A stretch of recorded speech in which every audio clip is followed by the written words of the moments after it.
우리 모두에게 하나님의 은혜가 함께 하시기를 빕니다. 오늘 본문은 이제 딸을 너무나 사랑해서 딸을 위해서 예수님 앞에 나왔던 한 이방 여인에 관한 이야기입니다. 딸을 고치기 위해서라면 생면부지의 사람 앞에 무릎을 꿇고 도와달라고 간청하는 그런 이방 여인의 그 사랑의 아름다운 이야기인 거죠. 근데 오늘 본문에 등장하는 예수님의 모습은 우리가 알아왔던 그런 모습과는 좀 사뭇 다른 그런 모습입니다. 우리가 예수님 생각하면 사랑이 많으시고 인자가 풍부하시고 끝까지 참으시고 용서하시고 그런 하나님 예수님이신데, 이 여인에게 행하신 이 매몰찬 행동을 이해하기 좀 어렵죠. 어색한 것을 넘어서 하나님 왜 그러셨어요? 예수님 왜 그러셨을까? 우리는 이상하게 생각할 수밖에 없습니다. 예수님답다고 생각되지 않는 거죠. 예수님이 변하셨을까? 그럼 왜 변하셨을까? 예수님 왜 이 이방 여인을 향해서 개라고까지 표현을 하셔야 했을까?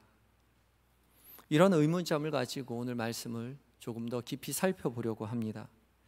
오늘 본문을 제대로 이해하기 위해서는 오늘 본문 이 앞선 사건을 조금 더 깊이 살펴보아야 합니다. 예수님께서 이 이방 여인에게 매몰차게 행동하신 이유가 이 앞에 있는 사건과 밀접하게 연관이 되어 있기 때문에 그렇습니다. 이 앞에 무슨 사건이 있었길래, 어디서 누구와 무슨 일이 일어났길래 이런 예수님께서 이방 여인에게 매몰찬 일을 행했던 것일까요? 이 앞장을 살펴보면 이 앞에 어떤 사건이 있었는지 나옵니다. 15장 앞장으로 쭉 넘어가면 14장까지 가게 되는데 14장 34절에 그들이 건너가 게네사렛 땅에 이르니 라고 이야기합니다. 여기서 건너갔다는 것은 갈릴리 호수를 건너간 것이고 게네사렛에 이르렀지요. 이 전에 무슨 일이 있었는지 앞으로 올라가 보니까 무리를 걸으셨고, 또 13절에 보면 14장 13절에 보면 빈들에서 5,000명을 먹이신 사건이 나옵니다. 오병이어의 기적이 나오죠. 갈릴리 호수에서, 갈릴리 바닷가에서 오병이어의 기적을 행하시고 예수님은 바다 건너편으로 건너가시면서 거기서 무리를 건너시는 이적을 행하시고, 또 34절에 게네사렛이라고 했는데 게네사렛 역시 갈릴리 호수 주변입니다. 게네사렛 주변에서 병자들을 고치셨던 것이죠. 그러니까 예수님은 갈릴리에서 지금 활동하고 계셨던 것입니다. 예수님의 주 사역의 활동 무대가 갈릴리였죠. 갈릴리에서 오병이어의 기적을 행하시고 풍랑이 있는 바다를 무리를 걸어가시고, 또 오는 많은 사람들에게 질병을 고쳐주시고 귀신을 쫓아내셨던 그런 기적을 행하시던 그때에 15장 1절에 그때에 하고 시작합니다. 그때에 바리새인과 서기관들이 예루살렘으로부터 예수께 나와 이르되 라고 이야기합니다. 그때가 어느 때입니까? 오병이어의 기적을 행하시고 무리를 걸으시고 많은 병자를 치유하시는 바로 그때에 바리새인과 서기관들이 예루살렘으로부터 예수님을 찾아왔습니다. 예루살렘으로부터 찾아온 이 바리새인과 서기관들은 예수님께 질문을 하죠. 15장 1절로 쭉 이어지는 이야기인데 2절에 뭐라고 하냐면, 당신의 제자들이 어찌하여 장로들의 전통을 범하나이까? 떡 먹을 때에 손을 씻지 아니하나이다 라고 말합니다. 정말 예수님께서 많은 기적을 행하셨는데 그 많은 기적을 다 외면한 채 왜 제자들이 떡 먹을 때 손을 씻지 않습니까? 왜 장로들의 유전을, 전통을 지키지 않습니까? 라고 따져 물었던 것이죠. 예수님은 이 바리새인과 서기관들을 향해서 사람이 만든 법으로 하나님의 율법을 어기는 사람들이다라고 이야기하십니다. 그러면서 입으로 들어가는 것이 사람을 더럽게 하는 것이 아니라 도리어 입에서 나오는 것이 사람을 더럽게 한다, 그렇게 반문하시죠. 그러면서 바리새인과 서기관들에게 외식하는 자, 위포크리테스라고 이야기하는데, 여기서 외식하는 자는 가면을 쓴다는 뜻입니다. 연극을 할 때 가면을 쓰는 것을 외식하는 것이라고 이야기하는데, 표리부동한 것이죠. 외양은 은혜가 넘치고 경건한 삶을 사는 것 같이 이야기하지만 사실은 속은 경박하기 그지없는 죄악으로 가득 찬 그런 삶을 살아가고 있는 사람이 바리새인과 서기관이라고 예수님께서 말씀하시는 거죠. 그러면서 이 이야기를 다 마치고 나서 오늘 본문이 등장하고 있습니다.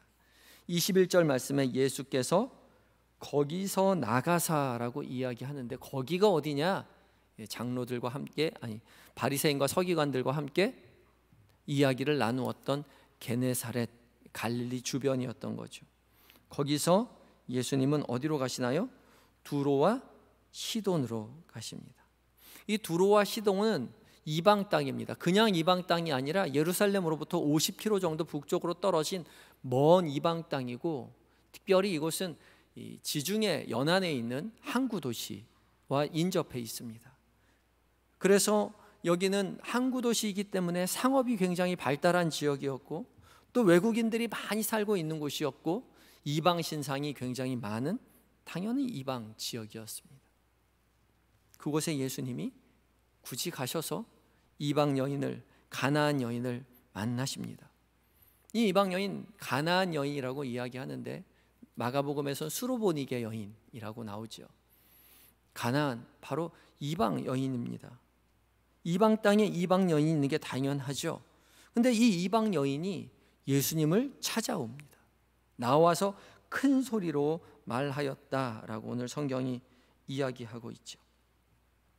22절에 가나안 여자 하나가 그 지경에서 나와서 소리질러 이르되, 저 멀리서 와서 큰 소리로 소리를 지르며 이야기합니다. 주 다윗의 자손이여, 나를 불쌍히 여기소서. 내 딸이 흉악하게 귀신 들렸나이다 라고 말하죠. 예수님은 뭐라고 부르고 있습니까? 주 다윗의 자손이요. 주 퀴리오스, 주인이라는 것이죠. 한 번도 보지 못한 이 예수님을 이 여인이 주인이라고 칭하고 있습니다. 그리고 뒤따르는 말이 더 놀랍습니다. 다윗의 자손이요. 다윗의 자손은 유대인들이 항상 염두에 두고 있는 메시아를 기다릴 때 지칭하는 말입니다. 예수님께서 메시아가 다윗의 자손으로 오신다고 유대인들은 항상 생각하고 기다리고 있었던 것이죠. 근데 이 이방 여인이 예루살렘도 아니고 50km나 북쪽으로 떨어진 이방 땅에서 생면부지의 예수님을 찾아와서 주 다윗의 자손이여 라고 고백하고 있는 것이죠. 그리고 크게 소리질러 자신의 딸을 고쳐달라고 말합니다. 정말 큰 믿음이죠. 대단한 믿음입니다. 어찌 이런 믿음을 볼 수 있었겠습니까? 그런데 이렇게 큰 여인, 믿음의 여인을 만났을 때, 그것도 외국에서 만났을 때 얼마나 반갑고 기뻤겠습니까? 그런데 예수님 어떻게 행동하십니까? 웬일인지 예수님은 한 말씀도 하지 않으세요. 참 이상하죠. 그랬더니 도리어 제자들이 나서서 예수님께 청하였다라고 이야기합니다.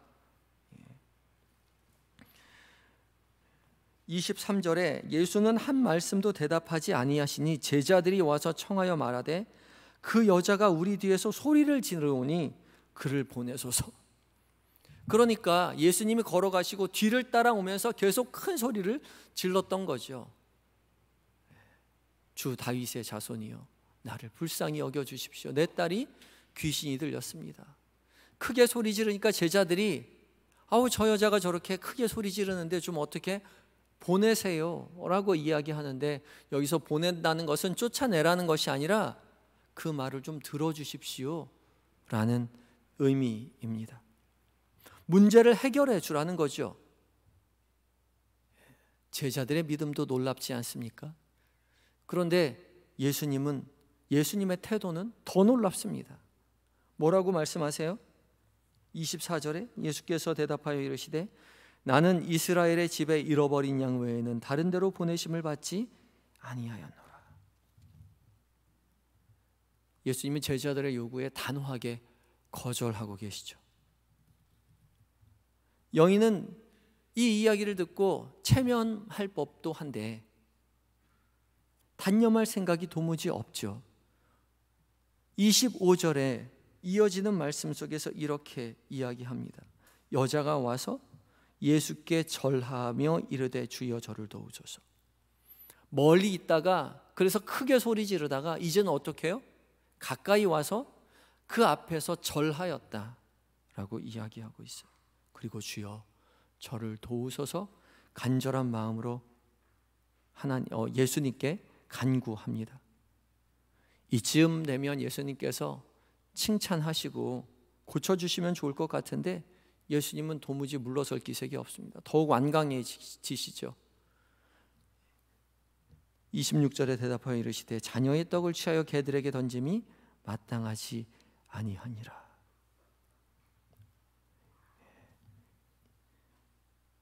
이 이방 여인을 개의 취급을 하고 있죠. 자녀로 먼저 배불리 먹게 한다. 이 자녀는 누구를 이야기합니까? 유대 사람들을 이야기하죠. 유대인들을 위하여 부름받았다는 겁니다. 유대인들을 위해 준비한 떡, 먼저 유대인들을 먼저 먹이고 자녀의 먹여야 된다는 것이죠. 자녀의 떡을 취하여 개들에게 던짐이 마땅치 않다. 이 개는 이방 여인을 지칭하고 있는 것입니다. 그런데 이 가나안 여인도 만만치 않은 것 같습니다. 뒤로 물러서지 않아요. 28절에 여자가 대답하여 이르되 주여 올소이다마는 개들도 제 주인의 상에서 떨어지는 부스러기를 먹나이다. 우리 같았으면 아니 꽂고 치사해서 됐다고 유명하다고 해서 잘 고친다고 해서 능력이 많다고 해서 내가 좀 어떻게 해보려고 했는데 치사하다고 뒤로 돌아설 것 같은데 이 여인 그러지 않고 개들도 제 주인의 상에서 떨어지는 부스러기를 먹나이다 라고 이야기하고 있습니다. 사실 이 당시에 이스라엘은 정말 작은 로마의 속국이었고 못 사는 나라였습니다. 그에 비해 두로와 시돈은 잘 사는 부유한 도시였고 누가 뭐래도 현대의 유행이 많이 돌고 있는 그런 지역이었습니다. 그런데 이 여인은 자신이 개를 취급당하는 것을 부끄러워하지 않고 여전히 부스러기라도 달라라고 이야기하죠. 그제서야 예수님은 여자여 내 믿음이 크도다 내 소원대로 되리라. 우리가 알던 예수님의 모습으로 돌아오셨습니다. 딸을 고쳐주셨죠. 예수님 왜 이렇게까지 했어야 했을까? 사실 이 가나안 여인을 만나는 사건은 이전에 있었던 갈릴리에서의 많은 이야기들과 밀접한 연관이 있습니다. 유대인과 바리새인과 서기관과 했던 정결 논쟁과 밀접한 관계가 있었고 이 자녀에게 던지던 떡이요, 이 앞에 있었던 갈릴리의 오병이어의 기적과 밀접한 관계가 있었던 것이죠. 오병이어를 통해서 자신의 자녀들에게 떡을 나누어 주었던 예수님의 모습을 우리는 기억하고 있습니다.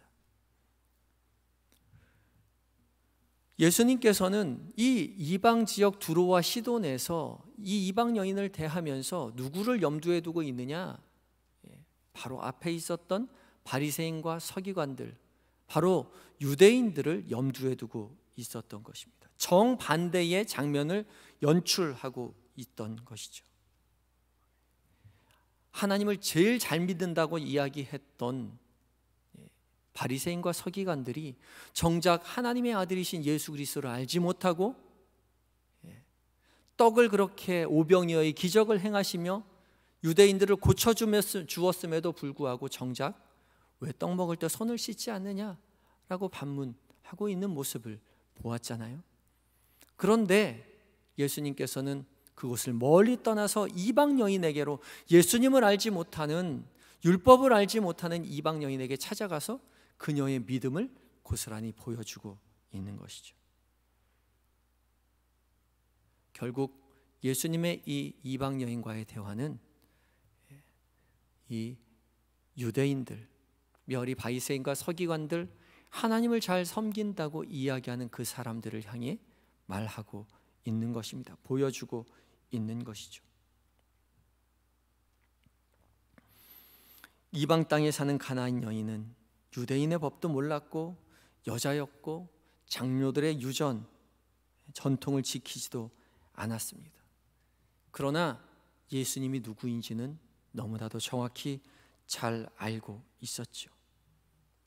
소문만 들었을지 몰라도 그는 정확히 알고 있었습니다. 그리고 그것이 전부인 것처럼 간곡하게 예수님 앞에 부탁합니다. 예수님은 그녀를 개 취급하지만 그럼에도 불구하고 그녀는 무릎을 꿇고 물러서서 모욕조차 견디어내면서 예수님 앞에 딸을 구원해 달라고 이야기하죠. 예수님은 이러한 이방 여인의 태도를 통해서 이스라엘 사람을 고발하고 있는 것이죠. 유대인들을 고발하고 있습니다. 상 아래 개들도 주인의 상에서 떨어지는 부스러기를 먹나이다. 이방 여인도 이러는데 오병이어의 기적을 베풀고 모든 것을 풍성하게 내어주고 고침을 받고 있는 유대인들은 정작 다른 소리를 하고 있다는 말이죠. 이방 여인에게는 더 많은 신상이 있었고 더 유능한 신들이 많이 있었고 경제적으로도 발달되어 있었습니다. 그러나 그것을 모두 다 버리고 오직 예수님만이 나의 구주가 되어 주신다고, 예수님만이 내 딸을 고칠 수 있다라고 무릎 꿇고 나아갔죠. 이것이 진정한 기도입니다. 예수 그리스도가 주 되심을 고백하고 예수님 앞에 무릎을 꿇고 나의 마음을 모두 다 쏟아놓는 것, 그것이 예수님이 우리에게 이야기하는 진정한 기도이며 또 메시아를 기다리던 유대인들이 행해야만 했던 그런 예수님을 향한 태도였던 것이죠. 진정으로 유대인들이 올바르게 메시아를 기다렸다면 오병이어의 기적을 행하시고 또 모든 어려운 사람들을 고치시고 싸매시고 귀신을 쫓아내시는 그것을 보면서 주 예수여 어서 오시옵소서, 다윗의 자손이여 라고 무릎을 꿇고 환영했어야 옳았습니다. 그러나 유대인들에게, 바리새인과 서기관들에게 율법은 가득했지만 정작 예수님을 바라볼 수 있는, 맞이할 수 있는 지혜와 눈은 없었던 것이었습니다. 바리새인과 서기관들이 처음 논쟁하였던 주제는 손 씻는 문제였죠. 무엇인가 먹기 전에 손을 씻는 것은 정말 중요한 일입니다. 그래서 이것을 율법에 규정되어 있지 않음에도 불구하고 손 씻기 전에, 무엇을 먹기 전에 손을 씻어야만 한다라고 규정하였습니다. 아마도 이것을 처음 규정했을 때는 손을 씻을 때마다 하나님 앞에 감사했겠지요. 인간에게 먹는다는 것은 정말 중요한 것입니다. 왕도 먹어야 되고 신하도 먹어야 되고 백성도 먹어야 되고 종도 먹어야 되죠. 기쁜 날에도 먹어야 되고 슬픈 날에도 먹어야 되고 맑은 날에도 먹어야 되고 비가 오는 날에도 먹어야 합니다. 무언가 먹기 전에 손을 씻는 행위는 씻을 때마다 내가 씻겨져야만 하는 사람이며 내가 하나님 앞에 선 자인 것을 늘 고백하고 있었을 것입니다. 하나님의 사람으로서 우리는 깨끗한 하나님의 백성이 되어야 해서 손을 먹을 때마다 씻어야 한다는 것이죠. 하나님의 사람으로서 깨끗하게 살고자 했던 거룩한 마음의 발로였을 것입니다. 처음 손을 씻을 때 마음을 다잡고 자신의 죄를 회개하고 하나님의 백성으로 살아가겠다고, 깨끗하게 살겠더라고 다짐했었음에도 불구하고 시간이 지날수록 그 마음은 사라지고 형식만이 남았던 것이죠. 마음이 사라진 곳엔 은혜와 감사는 사라지고 겨우 논쟁만이 남아 있었습니다. 그토록 엄격하게 하나님의 율법을 지키고자 했던 사람들이었지만 정작 율법의 주인이신 예수님이 찾아오셨을 때, 예수님이 찾아오셔서 그들의 모든 문제를 해결해 주었을 때, 떡으로 풍성히 먹이시고 귀신을 쫓아내시고 병든 것을 고쳐주셨을 때 정작 그들의 메시아이신 예수님을 알아보지 못했던 것이죠. 우리가 처음 예수님을 믿었을 때 우리의 모든 것이 주의 것이라고, 주님만 믿고 따르겠다라고, 주님 앞에 내 삶 전부를 드리겠다고 고백하는 삶을 살아가지요. 그럴 때가 있었습니다. 그런데 하루 이틀, 한 해, 두 해 살다 보니 열심으로 예수를 믿는 형식은 남아있는데 그 마음은 온데간데 없죠. 바리새인과 서기관들을 손가락질하기 전에 우리의 형식에 마음이 담겨 있는지, 그 간절함이 있는지, 하나님께서 베푸시는 은혜의 자리에 감사하며 살아가고 있는지, 오병이어의 기적을 베푸시고 우리의 연약함을 돌보시는 사랑하는 주님의 돌보심 속에서 살아가고 있는데 그저 손 씻는 것만, 형식만, 예배의 자리만 지키고 있지 마음으로 주님 앞에 감사하고 있는 삶은 잊고 사는 건 아닌지 우리는 돌아보아야 합니다. 저 먼 이방 땅에 이 가나안 여인은 비록 형식이 무엇인지 알지 못했을지라도 내 삶의 문제의 유일한 답이 예수 그리스도라는 것을 간절히 붙들고 있었습니다. 그런 마음으로 간절히 주님 앞에 기도했을 때에 예수 그리스도의 기적을 경험할 수 있었죠. 예수님은 이방 여인을 통해 형식만 남아있는 믿음의 사람들을 향해서 참된 믿음이 무엇인지, 진정한 우리의 바람, 우리의 기도가 무엇이어야 하는지 말씀해 주고 계신 것이죠. 참된 믿음은 형식이 아니라 마음이고, 참된 기도는 그 마음을 모두 모아서 우리의 구원자 되신 예수님 앞에 모든 것을 내어놓는 것입니다. 오늘 우리는 금요기도에 이 자리에 모여 있지요. 대부분 지난주에 나오신 분이 이번 주에도 나왔고, 또 지난주에 나오신 분은 그 전주에도 나왔을 것입니다. 금요기도에 참석하러 온 것이 아니라 기도하러 왔습니다. 기도의 형식이 아니라 우리의 삶의 모든 것을 주관하시는 하나님, 오병이어의 기적으로 먹이신 하나님께서 우리의 때마다 일마다 먹이시고 살피시는 것에 감사하여 하나님 앞에 기도하기 위하여 이 자리에 나온 것이죠. 우리의 삶의 전부가 주의 손 안에 있음을 전심으로 고백하는 이 자리가 되어야 할 것입니다. 개인의 기도의 제목도 있고 교회가 함께 기도해야 할 제목도 있지요. 어떠한 기도 제목으로 기도하든지 진실한 마음을 담아, 간절한 마음을 담아 주님 앞에 기도하시기 바랍니다.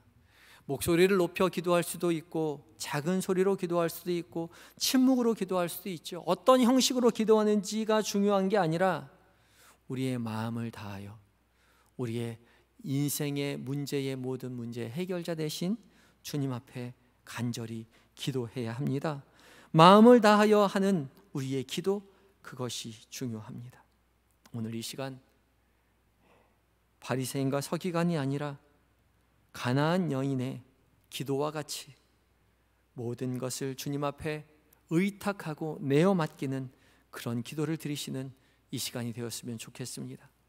우리 기도 제목을 가지고 함께 기도할 때에 주님, 나의 모든 것을 내어드린다고 기도하며 나아갔으면 좋겠습니다.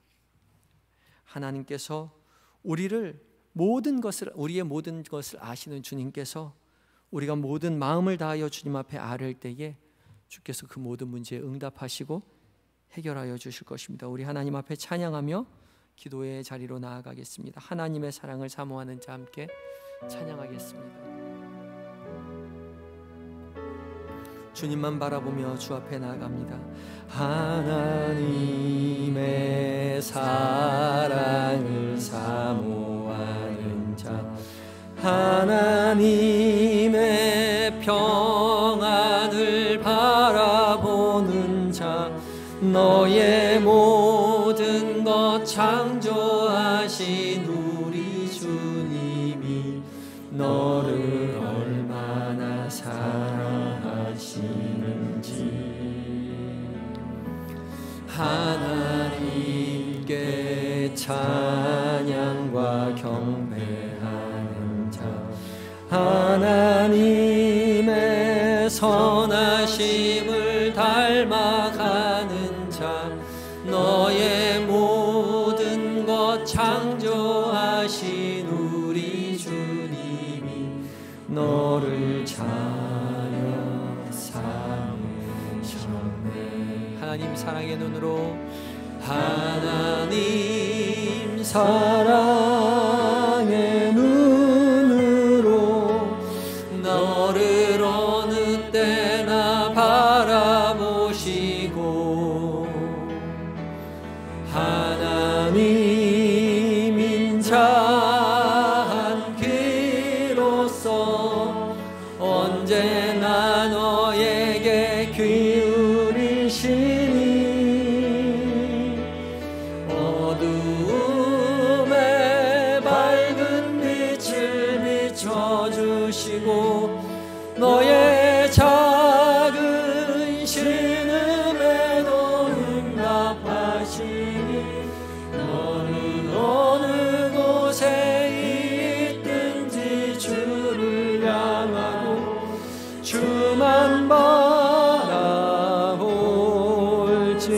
하나님 사랑의 눈으로, 하나님 사랑의 눈으로 너를 어느 때나 바라보시고, 하나님 인자한 귀로서 언제나 너에게 기울이시니, 어두움에 밝은 빛을 비춰주시고, 너의 작은 신음에도 응답하시니, 너는 어느 곳에 있든지 주를 향하고 주만 바라볼지라. 오늘 이 시간 함께 기도할 때에 먼저